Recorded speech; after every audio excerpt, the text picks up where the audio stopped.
Parliament में जैसे उन्होंने कहा था कि जी हम चार्टर ऑफ इकोनॉमी बना लेते हैं, आप सबको इकट्ठा करके तो वहां पे ब्रीफिंग देते कि जी इकोनॉमी की हालत है क्या, मसाइल हमें क्या है और करना क्या जरूरी है, तो फिर शायद आपको ऑपोजिशन से सपोर्ट मिलती। आपने एक अंडरस्टैंडिंग डेवलप करनी थी। फिर मुल्क में वो लोगों को मतलब आप लोग शिकायत करते हैं उनसे तो आप बाबेला सुनते हैं ऑपोजिशन की तरफ से।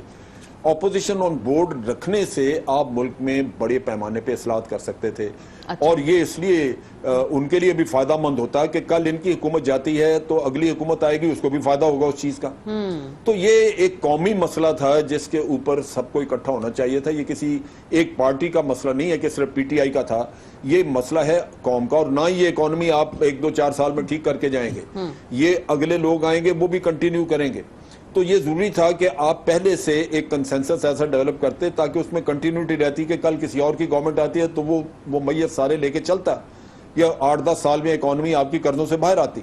ठीक है। तो ये बड़ा मसला है कि यहाँ पे आप ऑपोजिशन के साथ मिलकर बैठने को तैयार ही नहीं है। ठीक है, यानी यहाँ पे साहब बड़ी देर की मेहरबा आते आते साल बाद और कुछ हुआ या नहीं, लेकिन एक काम जरूर हुआ है कि बहुत से लोगों के सर से तब्दीली का भूत उतर गया है और ख्वाबों और ख्यालों की दुनिया से बहुत से लोग बाहर निकल आए और हकीकत पर मबनी बातें कर रहे हैं।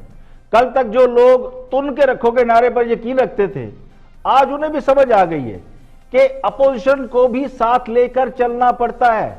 जिन लोगों को अवाम ने इलेक्ट किया होता है, जिन्हें वोट दिए होते हैं, जिन्हें मुंतखब किया होता है, उन्हें आप आइसोलेट नहीं कर सकते, दीवार से नहीं लगाया जा सकता।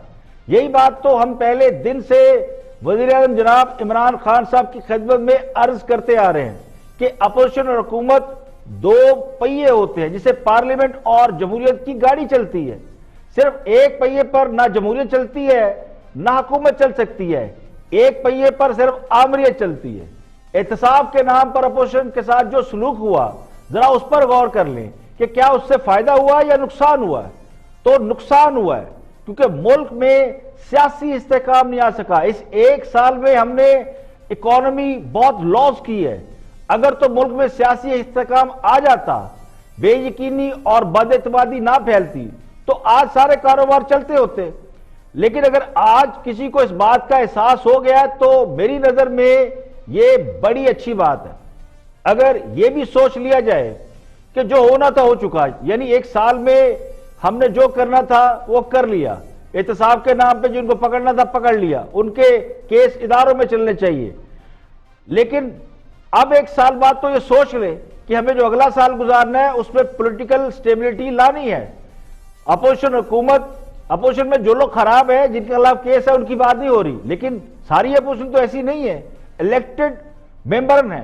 तो उन सबको मिलकर, वो जैसे पंजाबी में कहते हैं ना कि डुल्ले बेरंद आजे कुछ नहीं बिगड़िया, सियासी इंतकामी कार्रवाइयां बंद की जाएं, इदारों को उनका काम करने दिया जाए, तो ये हुकूमत के फायदे में है।